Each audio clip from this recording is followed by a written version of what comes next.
سلام جايز كما يالله نلمون كم تلمود حانتو برست فيلم نحيزنا لكم قريبنا زلنا نزا شانال حدش نطوينكم سبسكرايب نزا فيديو دمال لايك بمقبار عبورتاتعنا نبتانا لهم فيلمنا كسقاقركم فيلمنا زجمر عبقودناتات بزنبرو 4 زختامات قلعيو معالتهم عبقو حافن سرحة حاسين بمقابن نتزاقبو دما عبتخوا بزلو نايقو حاف مخزن بمشات يحلفو مشات عبزرخو بوتا امزركسو بوليس دما كابتو زرخو بوتاتات يبارم ሓደ ምሸት ኣብ ዘይግቡእ ግዜን ቦታን ይርከቡ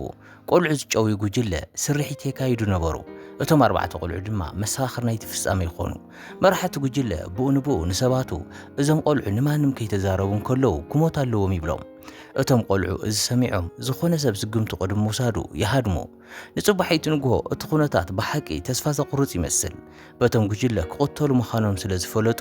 ባዕሎም ንነብሶም ንምጥፋእ ኣብ መወዳእታ ኣብ ሓዲድ ባቡር ኮፍ ኢሎም ይጽበዩ ሞቶም እንዳተጸበዩ እንከለው ሃንደበት ሽዑ ኣብ ጥቆኦም ናይ ሓደ ህፃን ብኽያት ይሰምዑ ኣርባዕትዮም ብዘይ ዝኾነ ምይት ካብቲ ሃዲድ ወሪዶም ነቲ ድምፂ ይስዕብዎ ዝረኸብዎ ነገር ብጣዕሚ ዝገርም እዩ ነይሩ ኣብ ጋዝ ዝተደርበየ ንእሽቶ ህፃን እዩ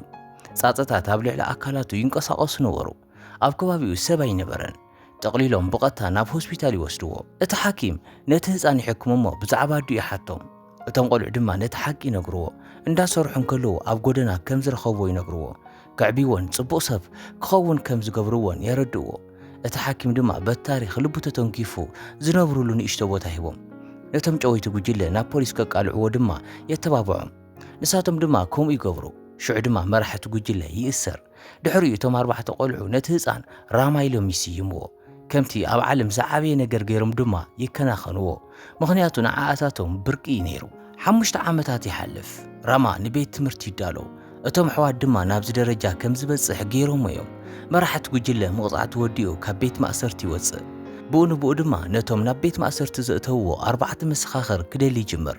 ኣብ መወዳእታ ድማ ይረኽቦም ግን ፈጺሙ ዘይተሓሰበ ነገር ይፍጠር ራማ ልክዕ ኣብታ ትክክለኛ ሰዓት ይበጽሕ ነቲ መራሒ ጉጅለ ድማ ብጥንቃቐን ብጭካነን ይቆትሎ እዚ ድማ ካብ ዕድሚኡ ንላዕሊ እዩ ራማ ግን ነቲ ሓያል ዝበሃል ማፍያ ኣብኡ ይቆትሎ እቲ ሓኪም ነዚ ፍጻመ ምስተዓዘበ ሓደ ውሳነ ይውስን ን4 ሕዋት ናብ ቤት ትምህርቲ እቶም ካብታ መዓልቲ ጀሚሩ ድማ ን5 ከም ገዛእ ደቁ ገይሩ ይርዮም ድሕሪኡ እቲ ፊልም ናብ ቅድሚት ይወስደና ራማ ዓብይ ኮይኑ ይርዮ ሙሉእ ናይ ገበን መርበባት በብደረጃኡ እንዳፍረሰ ይኸይድ ክሳብ እቲ ዝለዓለ ደረጃ በፂሑ ድማ ነቲ ናይቶም ማፍያታት መራሒ ክቆትሎ ንርዮም እዚ ከም መደምደምታ ናይ ገለ ነገር ይመስል ድሕሪኡ ካብ ዓራቱ ተንከባሊሉ ኣብ መሬት ይወድቕ ምክንያቱ ብግቡእ ስለ ዘይተሸፈነ እቲ ኮቦርታ አንሸራቲትዎ እዩ እዚ ኩሉ ድማ ሕልሚ እዩ ነይሩ እቲ ሓቂ ግን ራማ ምስ 4 ሕዋቱ ይነብር ነበረ ኩሎም ተመርዕዮም ውላድ ወሊዶም እዮም ኣብ ሓደ ሓበራዊ ገዛ ድማ ብፍሉይ ዓይነት ውዑይ ናይ ስድራ ቤት መቐረት እዮም ዝመሓደሩ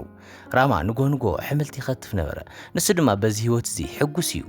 ጎረቤቶም ቢንካ ንኹሎም ናብ ናይ ልደት በዓላት ክትዕድሞም ትመጽእ ንራማ እንዳጠመተት ናይ ዝገዛ ምግቢ ዘዳሉ ሰብ ውፅኢሉ ክዘናጋዕ ከም ዝግብኦ ትዛረብ እሞ ትኸይድ ሕዋቱ ብኡንብኡ እቲ ኩነታት ንጹር ከም ዝኾኑ ይነግርዎ ናብ ዝበዓል ከም ርእሱ ክቐርብ ከም ዘለዎ እምበር ከም ምግቢ ናይ ሰብ ዘዳሉ ኮይኑ ክኸይድ ከም ዘይብሉ ይዛረቡ ራማ ድማ ይኸይድ ብማዕጾ ኣትዩ ክስዕስዕ ይጅምር ኣብቲ ክፍሊ ዝነበሩ ሰባት ድማ ኣብ ዙርያኡ ምስዕሳዕ ይጅምሩ ኣብቲ ሳዕስዒት ቦታ ድማ ሓደ ናይ መጽሔት ሰኣላይ ስእሊ ይስእሎም እዛ ስእሊ እዚኣ ድማ ዳሕራይ ታምጾ ሳዕብየን ስለ ዘለዋ ብፍሉይ ራእይዋ ኣብ መወዳእታ እቲ ምሸት ድማ ቢንካ ንራም ትስዕሞ እቲ ስእሊ እውን ይሕተም ንጽባሒቱ ንግሆ ራማ ንደቂ ሕዋቱ ናብ ቤት ትምህርቲ የብጽሖም ምስ ርእሰ መምህር ድማ ይረኸብ ንሳ ድማ ብዛዕባ ቦቶም ቆልዑ ተሓቶ ኣቦኦም ናይ ምርጫ ኦፊሰር ምዃኑ ይነግራ ስሙ ድማ ቡቫን ይበሃል ካብቶም ብድኽነት ዝዓበዩ 4 ሕዋት እቲ ዝዓበየ እንትኸውን ታሪኹ ድማ እቲ ፊልሚ ብሓቂ ብዛዕባኡ ዝዛረብ እዩ ብራቮ ዝተባሃለ ናይ መንግስቲ ሚኒስተር ናይ ቡቫን ፋይል ክምርምር ጸኒሑ እሰብ እዚ ከቢድን ኣገዳስን ሓላፍነት ንክወሃብ ክእመን ዝኽእል ሰብ ምዃኑ ንምውሳን ብፍሉይ ይምርምሮ እቲ ፋይል ዘቃልዑ ነገር ናብ ዝሓለፈ ግዜ ይወስደና ኣብ ከተማ ባሂል ኣብ መንጎ ቁኑዕ ገዛኢ ፓርትን እቲ ተቃዋሚ ጉጅለን ናይ ምርጫ ፉክክር ይካየድ ኣሎ ክልቲኦም ብቕንዕና ንምዕዋት ምንም ድሌት የብሎምን ቡቫን እዚ ምርጫ ብዘይ ምትላል ክካየድ ሓላፍነት ዝተወሃቦ ኦፊሰር እዩ ሓጋዚኡ ናይ ቡቫን ሓንቲ መኪና ናይ ጉቦ ገንዘብ ከም ዝሓዘት ብዝረኸቦ ሓበሬታ መሰረት ይሕብሮ ቡቫን ደው ከብላን ክፍትሻን ይነግሮ ኣብ ውሽጣ ልክዕ ከምቲ ዝተጸበይዎ ድምፂ ንምግዛእ ዝተሓሰበ ብዙሕ ጥረ ገንዘብ እዩ ነይሩ እታ መኪና ናይ ቦንዳ እያ ሽዕንሽዕ ድማ ማእሰርቲ ይፍጸም ባሊም ድሕሪ ሓፂር ግዜ ብኣካል ኣብ ቅድሚ ቡቫን ቀሪቡ ነታ መኪና ነቲ ገንዘብን ክለቆ 25 ሚልዮን ጉቦ የቕርበሉ ቡቫን ሱቕ ኢሉ ይሰምዕ እሞ መፍትሕ ናይታ መኪና ንባሊም ከርእዮ ይሓቶ ቀፂሉ ነቲ ቁልፊ ይወስዶ እሞ ንሓጋዚኡ ድማ ከም መርትዖ ክምዝግቦ ይህቦ ባሊም ነቲ ሓጋዚ ሒዙ ክሓንቆ ይጅምር ቡቫን እንዳረኣየ ከምዚ እንተቐፂሉ እቲ ቆልዓ ክመውት ምዃኑ ይነግሮ ባሊም ግን ምሕናቁን ምፍራሑን ይቐፅል ቡቫን ዋላ ሓንቲ ስጉምታ ይወሰደን ሕጂ ናብ ዘለናየ ምስ ንምለስ ራም ባሊም ፖለቲካዊ ሰባቱ ዘንቀሳቕሰሉ ፋብሪካ ረኺብዎ ኣሎ ነፍሲ ወከፍ ሰራሕተኛታት ይሃርሞም ድሕሪኡ ናብ ቤት ጽሕፈት ባሊም ኣትዩ ንባሊም እንዳሃረመ ናብ ደገ የውፅኦ ጋዜጠኛታት ድማ እንዳተጸበይዎ ይረኸቦም ኣብ ቅድሚቶም ካሜራታት ንሓወይ ክንደገና እንተተኪፍሞ እዚ ካብቲ ዝበፅሐኩም ማህረምቲ ብንእሱ ይብሎም ቦንዳ እዚ ማለት ናይ ተቃዋሚ ግጅለ ዋና ሓላፊ እዩ ባሊም ማለት ድማ ናይ ቦንዳ ጓል ዘእተየ ነኽራይ እዩ ቦንዳ ንሓደ ብልሹ ኦፊሰር ናብ ሓደ ካብ ኣሕዋት ራማ ብምልኣኽ ምላሽ ይህብ ንባሊም ይቅርታ ክሓቶ ንሓውካ ምፀዮ እንተዘይኮይኑ ግን ሳዕቤኑ ንምልእ ስድራ ቤትኩም ቀዋሚ ክኸውን እዩ ዝብል መልእኽቲ ይልኸሉ እቲ ሓው ድማ ራማ ዘርእዮ ትብዓት ነቶም ኣብ ከባቢኡ ዘለው ስድራ ቤቱ ዘስዕቦ ዋጋ ብሓቂ ኣፍሪሕዎ እዩ ነቲ መልእኽቲ ድማ ንራማ የብፅሐሉ ብሓባር ድማ ናብቲ ኣኼባ ይኸዱ ብወገን ናይ ቦንዳ ሰባት ድማ እቲ ይቅርታ ብግቡእ ክግበር ከም ዘለዎ ይዛረቡ ኣብ ቅድሚ ኩሉ ሰብ ተንበርኺኹ ይቅርታ ክብል ከም ዘለዎ ይነግርዎ ራማ ነቲ ክፍሊ ጠሚቱ እቲ ናይ ይቅርታ ዕድል ከም ዝሓለፈ ይዛረቦ ድሕሪኡ ነቲ ኩነታት ዝገልጽ ነበረ ሰብኣይ ይተፈሉ ክወፅን ከሎ ንውሕዳት ሰባት ሃሪሙ ነበረ ናብ ገዛ ምስ ተመለሰ ድማ ንኣንስቲ ኣሕዋቱ ይቅርታ ከም ዝሓተተን ኩሉ ነገር ብሰላም ከም ዝተፈትሐን ይነግረን እንዳስሓቀ ይዛረብ ነይሩ ግን ዋላ ሓደ ግን ኣይኣምኑን ሓደ ካብቶም ኣሕዋቱ ንሰበይቱ ብምሽጥር ይነግራ ናይ ራማ ፍርሒ ኣልቦነት ኣብ መወዳእታ ነቲ ዝፈትዎ ሰብ ከቕትል ከም ዝኽእል ከም ዝፈርሕ ይዛረባ እቲ ኩነታት ንምቕያር ራማ ናብ ናይ ሓዳር ምይይጥ የትዎ ዝከላኸለሉ ነገር እንተሃልዩ ካሃዲ ይኽእል እዩ ብዝብል ተስፋ እዩ ናብ ናይ ሓንቲ ክትምርዖ ትኽእል ጓል ስድራ ቤት ይበፅሑ እታ ኣደ ንራማ ትዕዘቦ እሞ ናታ ገምጋም ትገብር ጓላ ሲታ እንበዓል ራማ ክመፁ እንከለዉ ኣብ ስፖርት እያ ነይራ እታ ኣደ ትፅዋዕ ሲታ ክዳን ንምቕያር 10 ደቂቕ ከም ዘድልያ ትዛረባ ኣዲኣ ግን ኣይትሸገሪ ኣብ ገዛይ ኮፍ ዝበለ ሰብ ከይተቐየረ እንተመፂኡ ንስኹ እውን ከም ዘለኹ ክትመፂ ትኽእል ኢኺ ትብላ ሲታ ተኣቱ ራማ ድማ ይርያ ንዓኣ ምስ ረኣያ ካብቲ ዝተጸበያ ንላዕሊ እያ ነይራ ኣብኣ እውን ተመሳሳሊ ነገር ዝተፈጠረ ይመስል እታ ኣደ ብኡ ንብኡ ናብቲ መዋቕራዊ ቃለ ምሕተት ትሓልፍ ስራሕ እንታይ ኢኻ ትሰርሕ ትብሎ ራማ ድማ ኣብዚ ኩነታት መን ስራሕ ይረክብ ይብላ እዚ ሓቂ እኳ እንተኾነ እታ ኣደ ግን ደስ ኣይበላን ትፅቢታታ ድማ ትገልጽ ቅድሚ ጓላ ምትስኣ ቅድሚ ስፖርት ቡን ዘዳልወላ ምስ ተመለሰት ድማ ቁርስን ጽማቕን ዘዳልወላ ወዲ ከም እትደሊ ካልኣይ እውን እቲ ኣፓርታማ ኩሉ ግዜ ዝተስተኻኸለ ክኸውን ከም ዘለዎ ትነግሮ ራማ እዚ ኩሉ ይሰምዕ ገለ ነገር ክብል ይደሊ ግን ኸ ሙሉእ ብምሉእ ከም ዝተረዶ ይዛረብ ጓላ ሕጉስ እንተዘይኮይና እኳ ይቅርታ ክሓታ ከም ዘለዎ ትውስኸሉ ራማ ድማ ብሕርቃን ንጓላ ንኣዲኣ ንሃገር እውን ይቅርታ ከም ዝሓትት ይዛረብ ኣሕዋት ነቲ ኩነታት ይረጋግዕዎ እታ ኣደ ድማ ናይ ሲታ ሕክምናዊ ጸብጻብ ተርኢ ራማው ናይ ደም ምርመራ ከም ዘድልዮ ትዛረብ ይሰማምዑ ብኡ ንብኡ ሓኪም ይጽዋዕ ደም እንዳተወሰደ እንከሎ ኣብቲ ደገ ጎደናታት ዕግርግር ይለዓል ሓንቲ ጓል ክዕምፃ ዝፈተነ ሰብ በጎጅለ መንእሰያት ደቂ ኣንስትዮ ተታሒዙ ብኣካላዊ ማህረምቲ ይቕፅዕ ኣሎ እታ ብዝለዓለ ደረጃ ትሳተፍ ዝነበረት ጓል ድማ ቦቢ ትበሃል ሰበይቲ ሓደ ካብቶም ኣሕዋቱ እያ ኣደ 6 ቆልዑ እያ ብርግጽ ከምዚ ዝኣመሰለ ኩነታት ከይተፈትሐ ዘይተሓድግ ሰብ እያ ናይ ራማ ሙሉእ ስድራ ቤት ካብ ስግር ጎደና ኮይኖም ይዕዘቡ ነበሩ ዝኾነ ሰብ ምስ ትፍጻመ ከየተሓዞም ድማ ኩሎም ካብቲ መስኮት ይርሕቑ እቶም ስድራ ቤት ክንደገና ኮፍ ኢሎም ብዛዕባ ተሓዳር ይዛተዩ ቡቫን እዚ ቁኑዕ ኮይኑ ከም ዘይተሰምዖ ይዛረብ ሰበይቱ ድማ ራማ ባዕሉ ይወስን ትብል ንራማ ብቐጥታ ተሓቶ ብሓቂ ድሌት ኣለካ ዶ ትብሎ ንሱ ጽቡቕቲ ምዃና ይዛረብ ምስ ናይ ኣዲኣ ቅድመ ኩነት ብኸመይ ከም ዝሰርሕ ከም ዘይፈልጥ ይገልጽ ኣብታ ቅጽበት እያ ሲታ ትመጽእ ምክንያቱ ምስ ሓደ ሰብ ክትዛረብ ስለ ዝደለየት እዩ ሰበይቲ ቡቫን ድማ ራማ ንበይኑ ከዘራርባ ትደፎ ንሱ ብሓቂ ይነግራ ተሳሒበልካ ኣለኹ ግን እቶም ኣዴኺ ዝዘርዘረቶም ቅድመ ኩነት ንዓይ ኣይሰርሑን እዮም ይብላ ንሳ ድማ ቀዋሚ ክኾኑ የብሎምን ስራሕ ክሳብ እትረክብን ነቲ ዝተረፈ ክሳብ እተስተኻኽሎን ዘድሊ ነገር ግበር ትብሎ ምስ ተመለሱ ሰበይቲ ሓው ንሲታ ጽባሕ ናይ ራማ ልደት ምዃኑ ትነግራ ኣሕዋቱ ንዕኡ ዝረኸቡሉ መዓልቲ እዩ እዚ መዓልቲ እዚ ኩሉ ግዜ ዘብዕልዎ እዩ ንሳ ድማ ንኽትመጽእ ትዕድማ ንሳ እውን ትመጽእ እቲ በዓል እዞም ኣሕዋት ኩሉ ግዜ ዝገብርዎ ዓይነት እዩ ምክንያቱ ንዓመታት ክገብርዎ ስለ ዝጸንሑ ኣብ ኣካላቶም ዝነብር እዩ ሙዚቃን ጫውጫውታን ኩሉ ሰብ ብሓባር ዝስሕቐሉ እዋን እዩ ሲታ ንራማ ኣብ ውሽጢ እዚ ኩሉ ትዕዘቦ እዚ ድማ ኣብቲ ቃለ ምሕተት ዘይተረድእዋ ነገራት ክትርዳእ ይገብራ ንጽባሒቱ ንግሆ ኣሕዋቱ ምግቢ ምድላው ክመሃር ይነግርዎ ብፍላይ ንሲታ ክብል ኩሉ ነገር ከም ዝመሃር ድማ ይዛረብ ብቡንን ጽማቑን ድማ ይጅምር ንምኮራ ድማ ናብ ሲታ ይወስደላ ኣብ ዝቕፅሉ መዓልታት ምስቲ ስድራ ቤት ትቀራረብ እዚ ድማ ድሮ ውሳነኣ ከም ዝወሰነ ዘርኢ እዩ ፊልምና እንትቕጽል ቦንዳ ስርሑ ንምውዳእ ፍቓደኛ ዝኾነ ብልሹ ኦፊሰር ረኺቡሎ እቲ ኦፊሰር ነቲ ስምምዕ ይረጋግጽ ንቦንዳ ድማ ንዓመታት ዝተቃወሞ ሰባት ስእሊ ብምርኣይ ሓደ ብሓደ ኣብ ቅድሚኡ ብምቕታልን ተኣማንነቱ የርኢ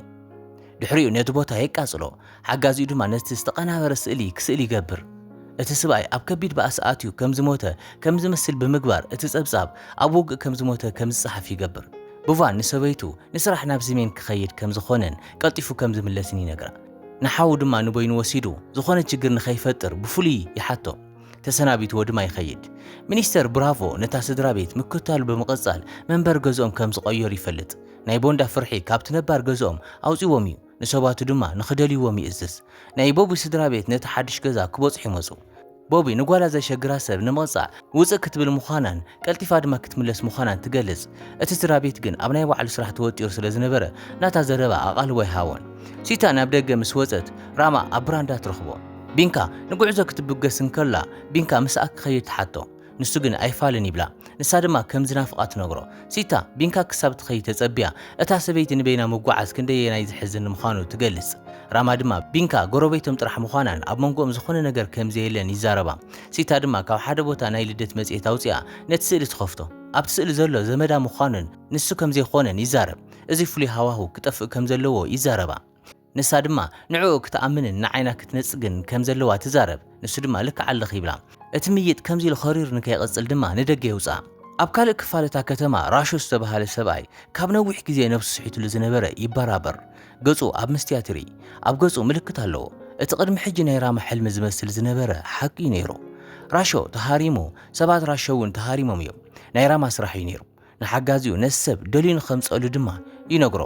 እቲ ብልሹ ኦፊሰር ምስ ጉጅሉ ናብ ገዛ ራማ ይመጽእ ነቶም ኣብኡ ዘለዉ ሓለውቲ ይቐትሎም ኣብ ሙሉእ እቲ ንብረቶም ድማ ተኹስ ይኸፍት ኣብቲ ገዛ ውግእ ከም ዝተኸፈተ ንምምሳል ንሙሉእ እታ ስድራ ቤት ድማ ብሕጊ ሽፋን ንኹሎም ይኣስሮም ቦቢ ምስቲ ኦፊሰር ትከራኸር ንሱ ግን ይወቓዕ ኩሉ ሰብ ንቦንዳ ይወሃብ ራማ ነቲ ዜና ምስ ሰምዐ ድሮ ይንቀሳቐስ ኣሎ ንጓል ሓው ሒዝዋ ነበረ ኣብቲ ቦታ ምስ በጽሑ ድማ ኣቦ ኣርእያ ናብኡ ትጎይ እቲ ኦፊሰር ኣብ ጠቓታ ቆልዓ እንዳጎየት እንኮላ ተኹስ ይኸፍት ንሳ ድማ ትወድቕ ኣብቲ ከባቢ ዘለዉ ኩሎም ሰባት ዝሞተት ይመሲልዎም ነይሩ ራማ ግን ብቕልጡፍ ይበጽሐላ እሞ ንሳ ድማ ዓይና ትኸፍት እቲ ኦፊሰር ፍሽኽ ይብል ድሕሪኡ ናብ ሓደ ካብቶም ኣሕዋቱ ኸይዱ ኣብ ቅድሚ ራማ ይወቕዖ እንታይ ከም ዘምጽእ ይዕዘቦ ራማ ግን ይቅርታ ከም ዝሓትት ይዛረቦ እቶም ናይ ይቅርታ ቃላት ይዛረብ ቦንዳ እውን ይቕበሎ ግን ቦንዳ ድሮ ነቲ ኦፊሰር ናይ ሓቂ ትእዛዛቱ ይዛረቦ እቲ ኦፊሰር ድማ ሰባቱ የዳሉ ራማ ኣብ ሰባት ቦንዳ ዝወሰደ ስጉምቲ ምንም ድርድር የብሉን ኣብ ልዕሊኦም ስጉምቲ ወሲዱ ምስ ወድአ ድሕሪኡ ናይ ራሾ ሓይልታት ኣብቲ ቦታ ይበጽሑ ንዓኣቶም እውን ስጉምቲ ይወስደሎም እቶም ሰራሕተኛታት በሊሕ መሳርሕታት ሒዞም ዋላ እኳ እንተመፁ ንኹሎም ይሃርሞም ክሳብ እቲ ሚኒስተር ብራቮ ዘዳለወ ሰራዊት በፂሑ ነቶም ናይ መወዳእታ ክልተ ኣብ ልዕሊ ጠጠው ዝበሉ ዝውድኦም ብራቮ ናብ ራማ በፂሑ ቀጥታ ንስኻ ነዚ ከባቢ እታድሕን ሰብ ኢኻ ይብሎ ኩሉ የርድኦ ባሂል ንዓመታት ኣብ ትሕቲ ቁጽር መንግስቲ ዘይነበረ ሓደ ግዛእ ዘለዋ ናይ ስራሕ ከተማ እያ ምኽንያቱ ናይ ራሾ ብሕታዊ ሰራዊት ወግዓዊ ስልጣን ዋጋ ዘይብሉ ስለ ዝነበሮ ብራቮ ኣብቲ ከባቢ ምርጫ ክገብር ምስ ፈተነ ናይ ራሾ ሰባት ነቲ መስርሕ የበላሽዎ ራሾ ድማ ናብ ቤት ጽሕፈት ብራቮ መጺኡ ነፍሲ ወከፍ ሕጺ ናይ ደቂ ኣንስትዮ ሓምባር ወይ ድማ ናይ ኢድ መጋየጺ ከም ውርደት ይህቦም ንሕጂ ክትከይድ ፈቒደልካ ኣለኹ ኣብ ዝቕጽል ግዜ እንታይ ከም ዝፍጠር ትፈልጥ ኢኻ ይብሎም ብራቮ ቁኑዕን ብቑዕን ሰብ ኣብቲ ቦታ ምስኡ ደው ዝብል ሰብ የድልዮ ነበረ ኣብቲ ከባቢ ንከመሓድር ድማ ንቡቫን ይሓርዮም ኣብቲ ዝተሓላለኸ ግዛኣት ናይ ምርጫ ኦፊሰር ገይሩ ድማ ይሾምዮም ናይ ወታደራት ደገፍ እውን ይገብረሉ ብኣካል ከይዱ ድማ ነቲ ህዝቢ ብዘይ ፍርሒ ድምፂ ንክህብን ሓለዋ ከም ዘለዎን ይዛረብ ነዛ መሬቱ ነቶም ኣብኣ ዝነብሩ ሰባት ክምልሰሎም ከም ዝኾነ ቃል ይኣትየሎም ኣብታ መዓልቲ እቲኣ ድሕሪ ቀትሪ እታ ስድራ ቤት ኣብ ጥቖም ኣብ ዝርከብ ቤተ መቕደስ ካብ ሓደ ቀሺ ይምሃር ነበሩ ዝኾኑ ክልተ ሰባት ዝተባረኸ ሓዳር ዝደልዩ እንተኾይኖም ቅዱስ ነገር ካልዑልን ነቲ ዓብዪ ደወል ብሓባር ክድውልን ከም ዘለዎም ይዛረቦም ራማ ንሲታ ይልዕላ ንሳ ድማ ነቲ ደወል ትድውሎ ክልቲኦም ድማ ይስሕቑ ኣብታ ምሸት እቲኣ ናይ ራሾ ሰራዊት ንመንደር ቡቫን ወሪሮም ሙሉእ ብምሉእ የፍርስዎ ኩሉ ደቂሱ እንከሎ ንጽባሒት እንጎ ራሾ ይመጽሞ ምስቲ ምርጫ ዝተሓዋወሩ ኦፊሰራት ሓደ ብሓደ ይቐትል ቡቫን ይርኢሞ ደው ከብሎ ይፍትን ራሾ ምትኳስ የቋርጽ ድሕሪኡ ነቶም ዝሰዓሮም ሰባት ዝኣስረሎም ሓምባራት የቕርብ እቲ ምልክት ኣብ ልዕሊ ኩሉ ዝሰዓሮ ሰብ ዝገብሮ ምልክት እዩ ንቡቫን እቶም ዝተረፉ ሰባቱ ብሂወት ክነብሩ እንተደልዩ ነቲ ሓምባር ክገብሮ ይነግሮ ቡቫን ነቶም ኣብ ድሕሪኡ ዘለዉ ሰባት ጠሚቱ ነቲ ሓምባር ይገብሮ ራሻ ቀፂሉ ክስዕስዕ ይነግሮ እምቢ ዝበለ ኩሉ ይቕተል ቡቫን እንዳበኸየ ይስዕስዕ እቲ ህዝቢ ድማ ኣብ ልዕሊኡን ኣብቲ ክሰርሖ ዝመፀ ኩሉን እምነት ክስኡን እንከለዉ ይዕዘብ ራሾ ንቡቫን ነቶም ዝሰረፉ ጉጅሉን ኣብ መንጎ ክልተ ክራን ናብ ዝርከብ ቦታ ክውሰዱ ይገብር። ሓጋዚኡ እዚ ቦታ እዚ ራሻ ዝቃወሙ ሰባት ዝመጡሉ እምበር ዘይምለስሉ ምዃኑ ብስቕታ ይገልጸሉ። ቡቫን ነቶም ምስኡ ዘለዉ ሰባት ጠሚቱ ክዛረቦ ዘለዎ ነገር ይዛረብ። ነዛ ግዛኣት ሓራ ዘውፅእ ሰብ ክመጽእ እዩ፣ ግን ቅድሚኡ ገለ ነገር ክፍጠር ኣለዎ። ሓደ ካብኣቶም ድማ ጠንቂ ናይቲ ምጅማር ክኸውን ኣለዎ ይብል እሞ ይጎይ። ነፍሲ ወከፍ ሓለውቲ ይትክስሉ፣ ግን ኸ ዋላ ሓንቲ ኣይተረኸበን። ዝሰርሕ ናይ መራኸቢ መስመር ኔትወርክ ይረክብ እሞ ንራማ ንመወዳእታ ክኾኑ ዝኽእሉ ሒደት ሰከንድታት ይረኽቦ። ንዓድለይኒ ድማ ይብሎ። ድሕሪ እቶም ሓለውቲ ሒዝዎ እሞ እቲ ቴሌፎን ድማ ይቋረጽ። ራማ ኣብ መዕርፎ ነፈርቲ እዩ ነይሩ። እቲ ድምፂ ሙሉእ ብምሉእ ቅድሚ ማቱ ድማ ይጎይ። ራሾ ብዛዕባ ቴሌፎን ይፈልጥ እሞ እንደገና ትልሙ የስተኻኽል። ንሓው ክብል ምስ መጸ ንኽልቲኦም ኣብኡ ንምቕታል ይውስን። ቡቫን ሓው ራማ ምስ በጽሐ ንራሾ ከይትመጽእ ነጊረካ ነይረ ይብሎ። ንራማ ደው ዘብሎ ሓይሊ የለን፣ ኣብ ጸሊም ፈረስ ኮይኑ ክመጽእ ይብሎ። ናይ ራሾ ሙሉእ ሓይሊ ድማ ንዕኡ ንምሓዝ ተዳልዩ ኣሎ። ይሳኽዐሎም እሞ ኣብ ቅድሚ ራሾ የምጽዎ። ራማ ንራሾ 300 ሰባቱ ኣብ መንገዲ ከም ዝቆትለሉ ይሕብሮ። ሚእቲ ክኸይድ እንከሎ ሚእቲ ድማ ምስኡ እንከለዉ ሚእቲ ድማ ክመጽእ እንከሎ ከም ዝቆትሎም ይዛረብ። እዚ ዛረብ ዘሎ ንራሾን ንሰባቱን ንምሕራቕ እዩ። ራሾ ብሕርቃን ክቕተል ይእዝዝ። እቲ ጸገም ግን መን እዩ ንራማ ቀሪቡ ክቆትሎ ዝኽእል ይኸውን። ራማ ኣእዳው ሓራ ይገብር። ነቶም ንቡቫን ሒዞም ዝነበሩ ክልተ ሰባት ካብኡ ይስሕቦም። ንኹሎም ምስ ወድአ ንሓው ነቶም ዝተረፉን ሰባት ሒዙሉ ዝወጽእ መንገዲ ይእልሽ። ራሾ ንመወዳእታ ግዜ ይግለጽ እሞ ናብቲ ንራማ መከላኸሊ ዝሰብር እንኳዕ ኢላማ ይኸይድ። ኣብ ከብዲ ቡቫን ድማ ካራ የእቱ። ናይ ራማ ምላሽ ነዚ ቁፅር ዘለዎ ኣይነበረን። ኣብ ልዕሊ ራሾ ቆስሊ የንበር ክሳብ ራሻ ዝወድቕ ድሕሪኡ ኣብ ጥቓ ሓው ተንበርኺኹ መኪና ክረኽቡን ናብ ሆስፒታል ክኸዱን ምዃኖም ይዛረብ። እታ መኪና ኣይትሰርሕን። ቡቫን ይጥምቶ እሞ መጀመርታ ክሪኤካ ከለኹ ትበኪ ነርካ፣ ሕጂ እውን ትበኪ ኣለኻ። ንራማ ንኹሉ ሰብ ክከናኸን ቆልዓ ከምቲ ንሳቶም ዝዓበይሉ ክዓቢ ከይፈቅድ ይሓቶ። ኣብ ዝቕጽል ህይወት ካብ ሓንቲ ኣደ ክውለዱን ካብ ልደት ናይ ሓቂ ኣሕዋት ክኾኑን ምዃኖም ይዛረብ። ቡቫን ሽዑ ንሽዑ ድማ ህይወቱ ትሓልፍ። ሕጂ ናብ ዘለናዮ ምስ ንምለስ ብራቮ ንሰበይቲ ቡቫን ኩሉ ነገር ይነግራ። ሰብኣያ ከም ዝሞተ ትፈልጥ እሞ ንራማ ሒዛ ትበኪ። ድልውቲ ምስ ኾነት ነቲ መቓብር ክትሪኦ ትሓትት። ራማ ንኹሉ ሰብ ናብቲ ከረን ይወስዶ። ኣብቲ መቓብር ቦታ ጠጠው ይብሉ። ንሳ ድማ ቡቫን ዝበሎ ዝኣመነሉን ዝደልዮን ንምዝካር ነዊሕ ግዜ ስቕ ትብል። ናብ ራማ ትጥምት። ንሓውኻ ዝቆተለ ሰብ ወዳእ እዮ። ብሕጊ ድማ ነዛ ከተማ ምለሳ። ቡቫን ዝገብሮ ዝነበረ እዚ እዩ። ራማ ናብ ግዛኣት ራሾ ይኣቱ። ራሾ ድማ ቆልዑ ኣብ ጎደና ይረከቡ እሞ ንሓዲኦም መን ምዃኑ ከም ዝፈልጡ ይሓቶም። እቲ ቆልዓ ግን ኣይፋልን ይብል። ራሾ ተመሊሱ ከም ዘሎ ይዛረብ። እቲ ቆልዓ ራሾ ቀደም ከም ዝሞተ ይዛረብ። ራሾ ተመን ዝሓዘ ሰብኣይ ፀዊዑ ክለቆ ይነግሮ። እቲ ሰብኣይ መርዛም ምዃኑ ይዛረብ። ንሱ ልቐቆ ይብል። ራሻ ነቲ ተመን ሒዙ ደጋጊሙ ክነኽሶ ይገብር። ክሳብ እቲ ተመን ምንቅስቓስ ዘቋርጽ ነቲ ቆልዓ እንደገና ተረዲኡካ ዶ ኢሉ ይሓቶ። እቲ ቆልዓ እዎ ተረዲኡኒ ኣሎ፣ ንስኻ ሓያል ኢኻ ይብሎ። ናይ ቡቫን ሰበይቲ ትግለጽ እሞ ኣብ ቅድሚ ራሾ ጠጠው ትብል። ክልተ ሕልምታት ዝነበረ ሰብ ቀቲልካ።